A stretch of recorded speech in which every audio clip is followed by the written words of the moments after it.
Hello, my name is Mallory Jenna Robinson.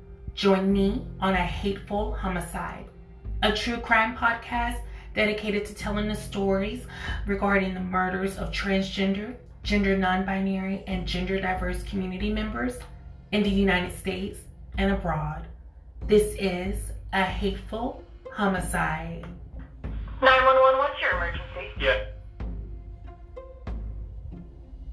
A transgender woman has been shot and killed in North Baltimore. Alpha? In the U.S., trans women of color have a life expectancy of just 35 years.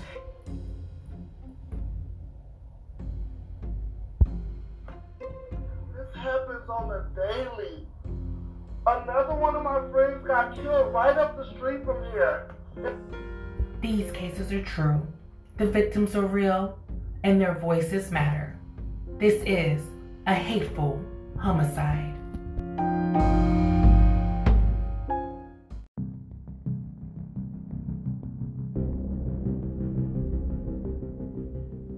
The murder of Cathalina Christina James. Saturday, June 24th, 2018, Jacksonville, Florida. Warning, the following episode you are about to listen to will contain evidence of misgendering from audio clippings. Listening discretion is advised. A source tells Action News Jax a transgender woman was found dead just after 1 this afternoon at the Quality Inn on Dix Ellis Drive. Action News Jax Courtney Cole is live there now. Courtney, JSO has been on the scene for more than 5 hours. And you can see even at this hour, it's still a very active scene. I'm going to step out of the way so that I can show you tape still surrounds the entrance of the hotel. And right now, I'm going to have my photographer move into the 3rd floor. This is the room that we've seen investigators taking pictures of and collecting evidence from. This is where they've been. Maybe within the last 10 minutes, they went back inside of the room. Right now, they're just trying to figure out exactly what happened that led up to this deadly shooting. But here's what JSO was able to tell me about the victim right now. JSO was referring to the victim as a black male in his 20s who appears to identify as a female. But in Action News, Jack's source tells us the victim is a transgender woman, and we're still waiting for the sheriff's office to confirm this. If this turns out to be the case, it would be the 4th shooting involving a transgender victim this year. Right now, detectives are still canvassing the scene and talking to people who are staying here at the Quality Inn, as well as people who work here to see what they can find out. The K-9 unit was also out here assisting with the investigation. Right now, we're still working to learn if the victim was staying here or if the victim was visiting someone, as well as what part of the hotel this happened in. But again, if we go back live, the area that we're looking in right now, this 3rd floor room with a little balcony, this is the area we've seen investigators in just minutes before you guys came to us, taking pictures, and it appears to be collecting evidence from that room. They are now back inside of the room. Now, JSO says the investigation is still in its early stages, and as far as the suspect goes, all JSO can tell us right now is that the suspect, whether it was a he or a she, drove away in a beige vehicle. Anyone with information is urged to call Crime Stoppers at 866-845-TIPS. June 24th, 2018 is just 4 days into the summer. Jacksonville, Florida, just 2 hours north of the city of Tallahassee, the capital of Florida. 24-year-old African-American transgender woman of Bishopville, South Carolina, Cathalina Christina James, was visiting when shots fired around 12:30 p.m. on the afternoon of June 24th, 2018. The Jacksonville Sheriff's Office rushes to the scene and discovers the badly and blood-soaked bullet-ridden body of Cathalina Christina James. Detectives are on the scene. They're investigating. They're seeing bullet casings. They're discovering blood spatter. They're discovering the victim's ID. But what caused this fatal shooting? Cathalina Christina James, at this time in 2018, was the 4th trans woman shot, and she was the 3rd to be murdered. Out of this deadly shooting, only one victim, who shall remain anonymous for safety reasons, survived this horrific, atrocious attack that bestowed the Jacksonville, Florida community during the winter and summer of 2018. Cathalina Christina James, described as vivacious and bubbly, loved to travel, and her ultimate goal was to complete and travel the entire United States of America by the age of 30. At the time of her death, she had been to 5 states, and Florida was one of them. Cathalina had decided that she wanted to pick up her traveling and decided to go to Florida. Cathalina and her family, who she was very close to, including her father Donald and her mother Anne, along with her sisters, one of them named Deandra, and a brother, all loved and supported Cathalina.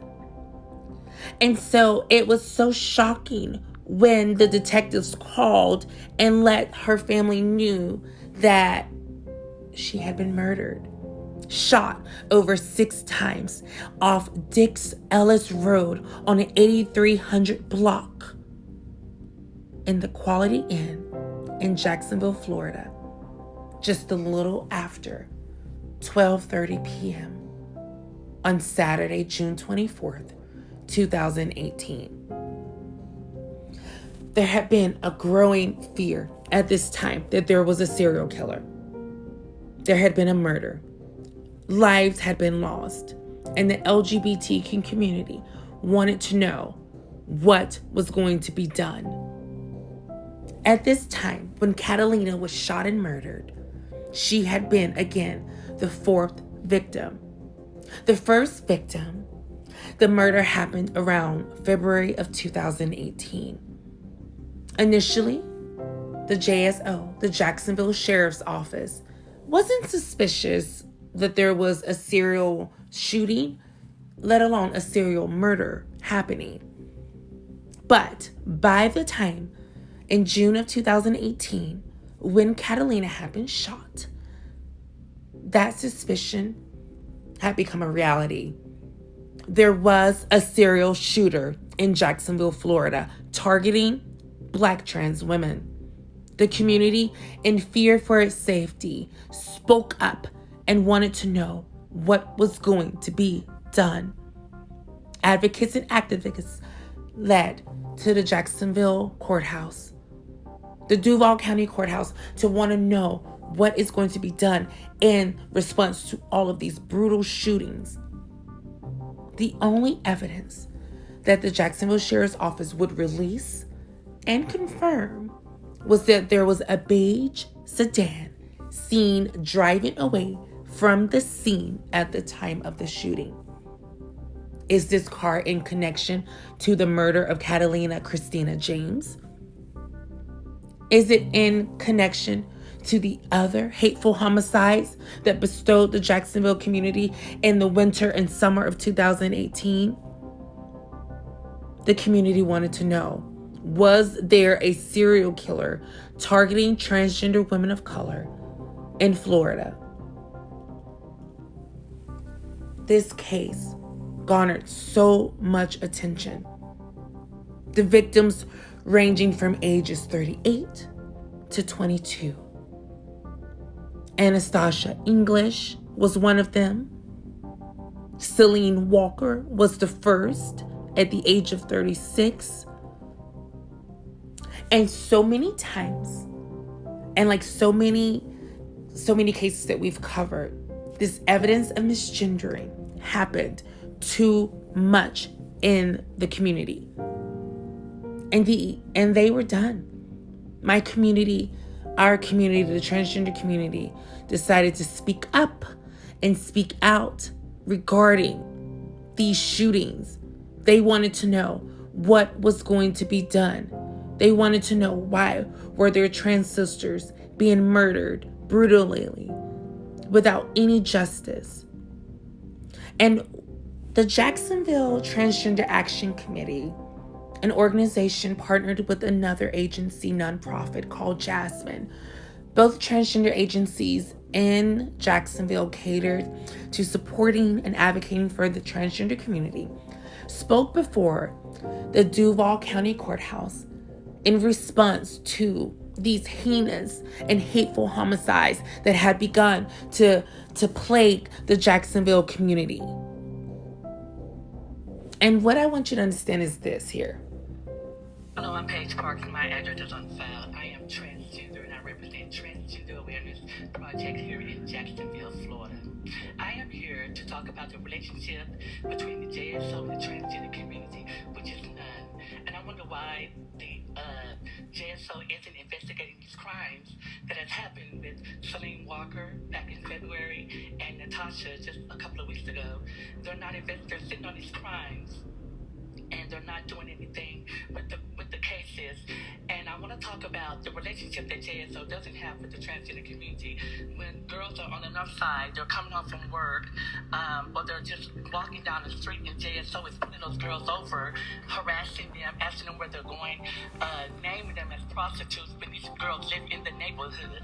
So when people are watching this and looking at this, the JSO's harassing these girls, they feel that, they can do the same thing. So there's no wonder why there's nothing being done about these cases of transgender women being murdered here in Jacksonville. So I just want to know, why isn't there any CCTV training with the JSO's Sheriff's Department and the transgender community? They need to be trained on how to deal with transgender people. And if they can't do their job, can they go somewhere else and work if they don't want to deal with transgender people? Because we're here, we're not going anywhere. So that's why I want to, that's why I'm here. I want to know why they're not investigating these crimes and why the harassment is going on with the transgender community and JSO. Thank you so much. During this time, this is for us to listen to you. Okay. And if you have any more comments, okay, you still have 1 minute and 15 seconds. Okay. Thank you so much. Thank you. We appreciate it. And like so many of these individuals who are responding to the trauma and the violence that are placed upon our communities. As we go through this case, I really want to emphasize about police response to trans murders and the media's response. As you heard, this advocate is pleading with the city of Jacksonville, to do something, to search and seek and find out what is going on. Why are our sisters and brothers being murdered and no one is doing anything about it? The advocate went before the Duval County, judicial system to advocate and ask questions. And the only response was, this is our time to listen to you. This is a very common response when so many times individuals are faced with tough questions, especially around trans identity, trans affirmation. There's no response. The advocate left feeling unsupported, feeling though she spoke up and stood in her truth and wanted answers, that the only thing that she got back was a "we are here to listen to you." No response to a remedy, no response to reform.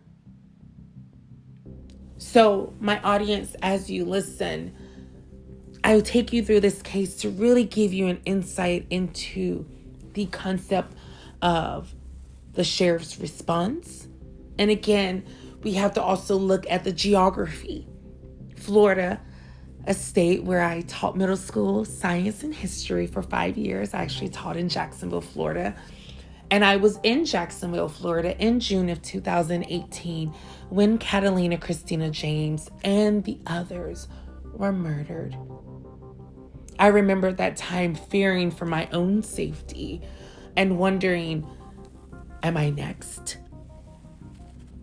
I can recall starting my first year of college in Jacksonville, Florida, advocating starting the first LGBTSA group on the campus. And so this case pulled and gravitated towards me. I wanted to cover this for episode 10. And unfortunately, this case does still remain unsolved. These hateful homicides remain unsolved. But I wanted to take you into the roots of the serial killings, this idea of serial killers. It's been covered so many times in the cisgender community. We hear so many times about this psychopathy of cis men targeting cis women, this serial killer complex. And this is the case of the Jacksonville serial killer. A man, a cisgendered man in a beige sedan who targeted and shot over 5 Black trans women, again, between the winter and the summer of 2018. The fears are real. The trauma, the anxiety of wondering if you go outside, could you be next? One of the survivors, the only survivor, I spoke with her and she told me that the individual was in a beige sedan. That's how this has been linked to the other cases. And she shared with me how the individual was from an app. She met him on an app. She described him as a Black male in his late 20s, early 30s, about 5'10", 170 pounds. Good looking, smooth talker. They had correspondence over this dating app. And they decided to meet at a hotel in Jacksonville, Florida. This was in March of 2018, just 3 months before the shooting death of Cathalina Christina James. So, how was this statement used in connection, in response to helping locate the suspect in this case? Well, there was a sketch released, and this composite sketch was propelled throughout the state of Florida and even throughout the state of South Carolina, where Cathalina Christina James was from. The Bishopville community wanted justice for Cathalina Christina James. And so the news media there in that small, tight-knit South Carolina town wanted to seek justice. And they also did a whole Crime Stoppers and reward for the murder of Cathalina Christina James. I want to take a moment as well and talk about who was Cathalina Christina James. Described as loving and wanting to travel, born in 1994, again, to Donald and Ann. Cathalina had so many hopes and goals and dreams. And you can hear this from her family and her friends and the community who protested and advocated in response to apprehending the Jacksonville serial killer. I want to take a moment and just make sure that we really talk about how Cathalina's family loved her. So many times the victims are often, they don't have families or loved ones to speak up and speak out on their behalf. But Cathalina's dad and her mom and her stepmother and her 3 sisters and her brother, all of them advocated for her. And I just want to take a moment and share with you just how the community came together and also how Cathalina's family loved and supported her. Of 24-year-old Cathalina James, the third transgender homicide victim in Jacksonville just this year. Her mother spoke with First Coast News and said that her daughter was always the life of the party and had a big and bold personality. Earlier this year, Celine Walker was killed in an extended stay hotel on the south side. Then earlier this month, Antashay English was killed near Ellis Street on the city's north side. And tonight, fears remain after this latest homicide for the transgender community. First Coast News reporter Nick Rowe joins us live tonight with more details. Nick. Anthony, that's right. Groups out here in City Hall actually just wrapped up a press conference here. You can hear right here. Several area groups around here, not just the Jacksonville area, but actually Equality, Florida. You can listen to them real quick. What do we want? Justice. Saying, what do we want? Justice. Now, the summary of their press conference here in the last 10 minutes, Byron, you can spin over to me this direction, is essentially that they feel JSO is not doing enough. So actually, some of these members are calling for Sheriff Mike Williams to resign, and they actually want the sheriff's office to have a liaison officer to better handle these kind of relationships with the transgender community and law enforcement. The reason why they say this, it's simply a sign of disrespect, they say, for when someone in the transgender community dies, in this case, these three individuals looking into this transgender community, how are they identified? JSO, as they've told us, identifies them based on their documentation, where they are at birth. This community says that's a sign of disrespect, and they hope to change that and voice their opinion tonight at public comment. I spoke with Kelly Pope yesterday from one of these groups, and she says things have to change within the community. A lot of people are just in hunker down mode 24/7 because they're in such a state of fear.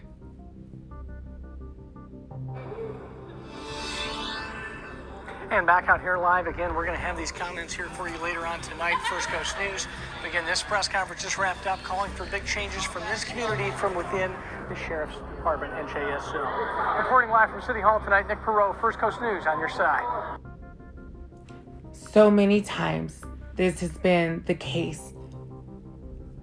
As you could hear, the advocates, the trans community, the allies, the accomplices, all are coming together in support of Cathalina Christina James, Anastasia, Natasha, Celine, and all of the other victims of the Jacksonville serial killer.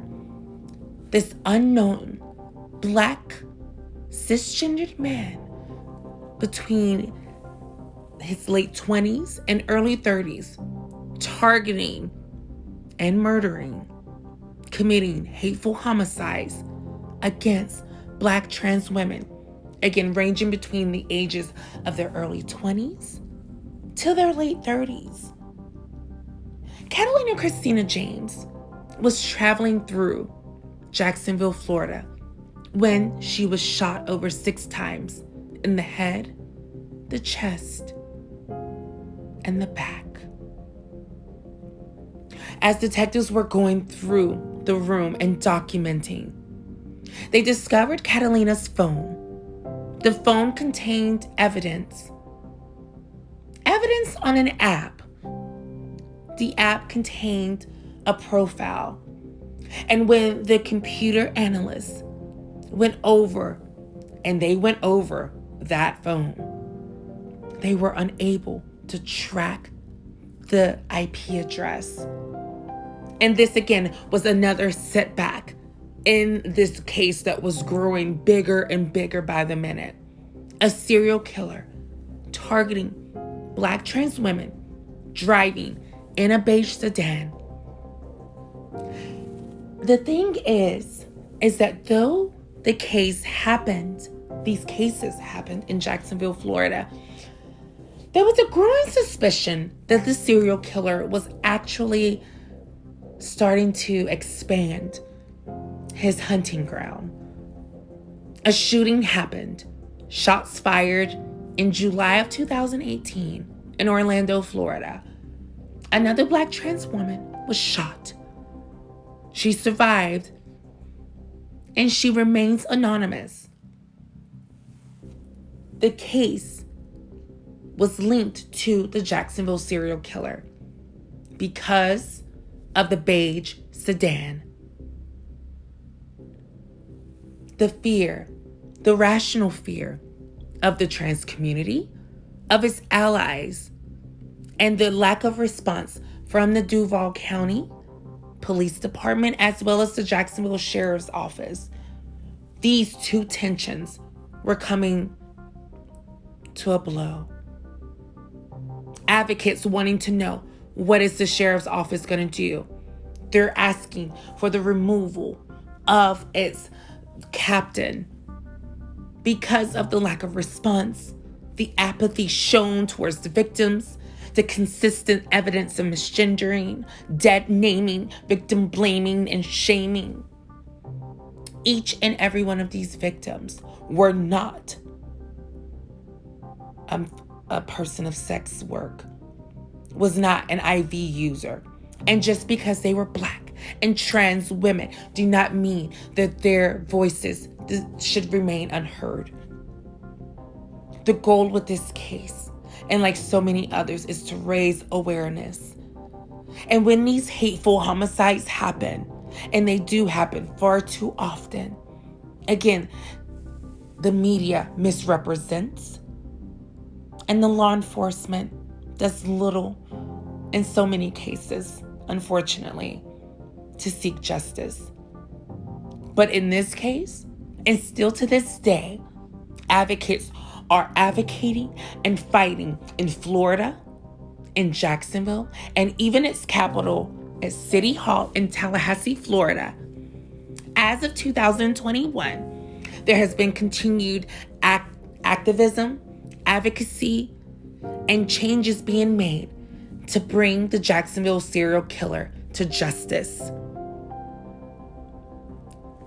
There was a criminal profiler by the name of Thomas St. John, an FBI profiler who was brought in to do a profiling on this perpetrator, described as a loner, described as someone who seems harmless at first. And according, again, to the profile, this individual who is harmless, a loner, unlikely to commit violence, in an instant, in a moment, at the snap of a finger, can commit a hateful homicide. The weapon of choice is going to be a gun. Why? Because it provides this sense of controlling the aiming of the gun. The perpetrator targeted his victims online through a dating app, coming off as Mr. Charming, someone who is dateable, relatable, and harmless. But when getting and arriving to their hotel room, goes in, charms them, and commits a hateful homicide.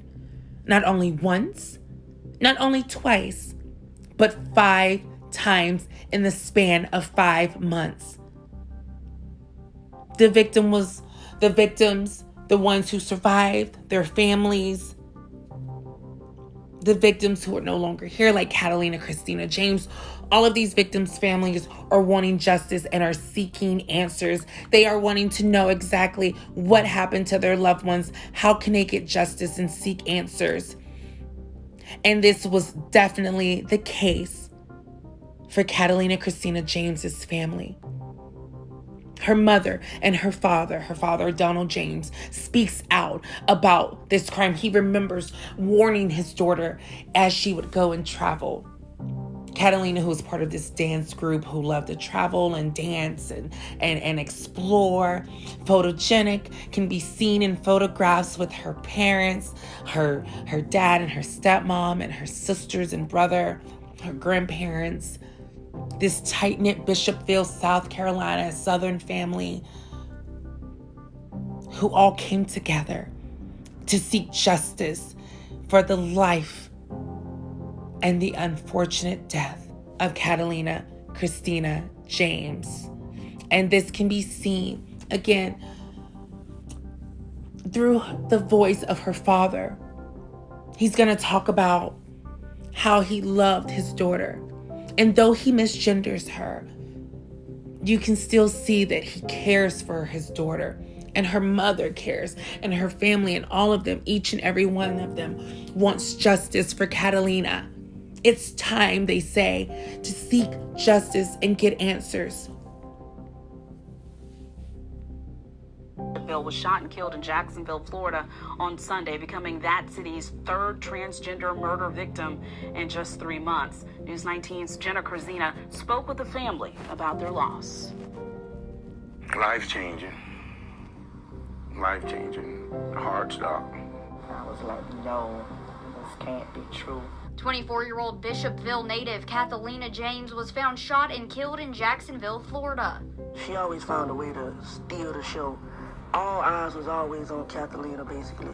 Outgoing, kind, and bold. Just a few words her closest loved ones had to say. He was a point blank, you know. He took life, he looked at life for what it was. He loved people. And he wanted people to love him and accept him. Cathalina's father says she touched many lives and was brave for always staying true to who she was. He would want other people to accept people for who they are.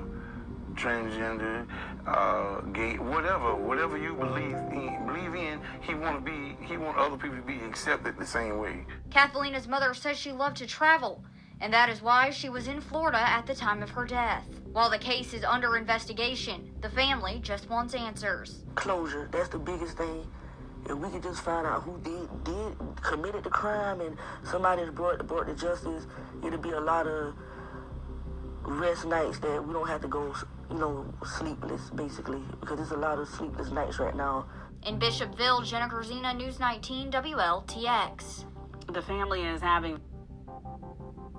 The family, as you could hear, anguished, heartbroken, devastated over the loss of their 24-year-old beautiful daughter. And though Cathalina's father did provide evidence of misgendering, it doesn't take away his sorrow and his anguish as a parent who lost one of his daughters. Cathalina's mother also just wants justice and closure for her daughter.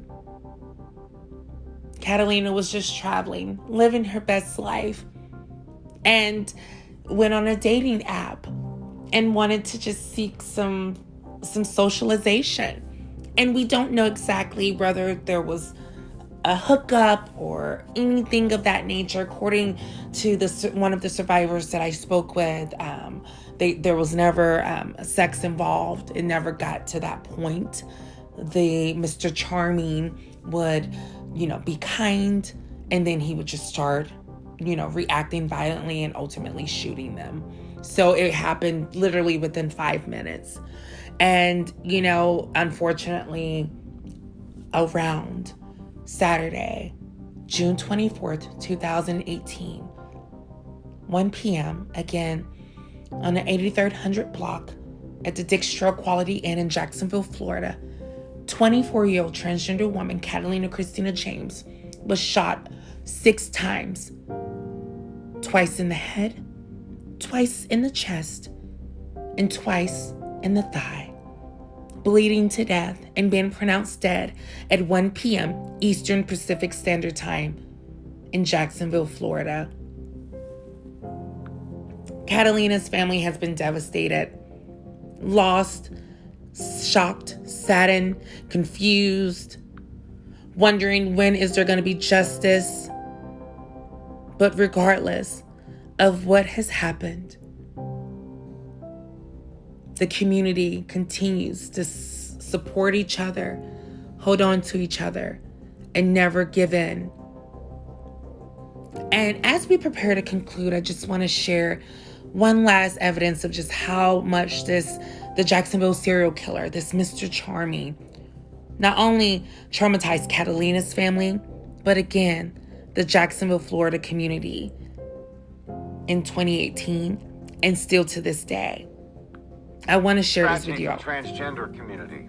4 women have been attacked in Jacksonville since the start of this year. 3 are now dead. The latest case happened just yesterday at the Quality Inn and Suites on the south side. In just the past 90 minutes, Jacksonville police have released that victim's birth name, Donald James. We're working, though, to learn the name she went by. News4Jax reporter Janice Harris has been asking questions, finding out more. Janice, you spoke with the only trans woman to survive an attack. Yes, I did. And she and many other people in the transgender community say that they feel like they are being attacked specifically. But when I talked with the only survivor so far, she told me she knew her attacker, but she still believes more needs to be done. And she's not the only person that feels that way. A lot of people are saying they want more to be done by JSO.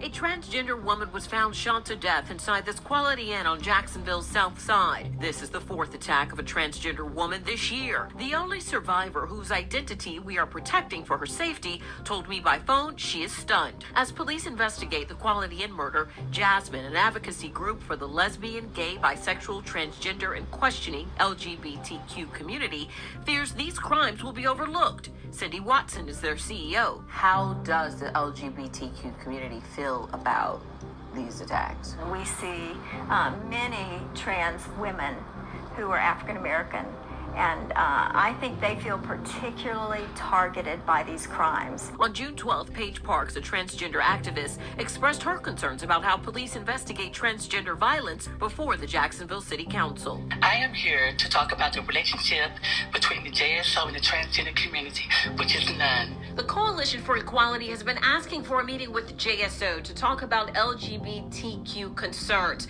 But according to Watson, so far, they have not responded. We just want to see them treated with the same kind of dignity and respect that any other victim of a crime would be treated. JSO says they have not found a connection between the 3 murders and the assault, but they are all being investigated. And Watson says that she hopes that JSO reaches out to the LGBTQ community to possibly help them solve these crimes. Live at the Jacksonville Sheriff's Office, Janice Harris, Channel 4, the local station. Janice, do people in the LGBTQ community feel safe in Jacksonville? Well, interestingly enough, tomorrow marks the day when a survey will come out. This survey specifically focused on the LGBTQ community of Jacksonville. It was done by a nationwide group. Tomorrow, those results will come out. That will give a better clue as to how they feel about safety and how they are being respected, or lack thereof, here in Jacksonville. Joy? All right, Janice reporting live tonight. Janice, thank you. Truly a tragic weekend. 10 shootings, 4 of them deadly. We've posted details about all these cases on news4jax.com. That includes what we know about the victims and any possible suspect information. We encourage you to share these stories just to get the information out. Once again, you could hear the fears of the community. And as we prepare to conclude, I just want to remind you that these cases are real. Serial violence, serial homicides in the trans community is real. And for those who may have some evidence for this case or may know who the suspect is, this Mr. Charming, this Jacksonville serial killer who is going on these series of shootings between Jacksonville and Orlando and who knows where else, and is still out there. Please be careful. If you know anything, please reach out to the Crime Stoppers. And to my community members, please continue to advocate out there in Jacksonville. I am so proud of each and every one of you. Do not give up. And if there's anything you need from me as someone who lived there, I will be there. To my sister, Cathalina Christina James, we remember you, my sister. Yesterday, today, tomorrow, forever, and always. Cathalina Christina James, born March 12th, 1994, died June 24th, 2018. age 24. Again, my name is Mallory Jenna Robinson. Thank you all so much for tuning in to this episode of A Hateful Homicide. Please follow me on IG at MalloryJenna90. That's MalleryJenna90. You can also follow A Hateful Homicide on IG at A Hateful Homicide. We're also on Anchor, Apple Podcasts. You can search us through A Hateful Homicide. And we're also super excited to announce that A Hateful Homicide will be coming back for a second season this fall in September. So again, more amazing announcements to come. We have about 2 to 3 more episodes left before the first season wraps up. And again, I just want to thank each and every one of you for tuning in. For those who are new listeners, please continue to share. I just want to continue to raise awareness for the community. We deserve it. Again, use the hashtags A Hateful Homicide, say True Crime, Podcasts, Suspense, Saturdays. My name is Mallory Jenna Robinson. Again, thank you so much for tuning in, and stay tuned for another episode next Saturday at 12 p.m. Pacific Standard Time. Thank you and have a great day.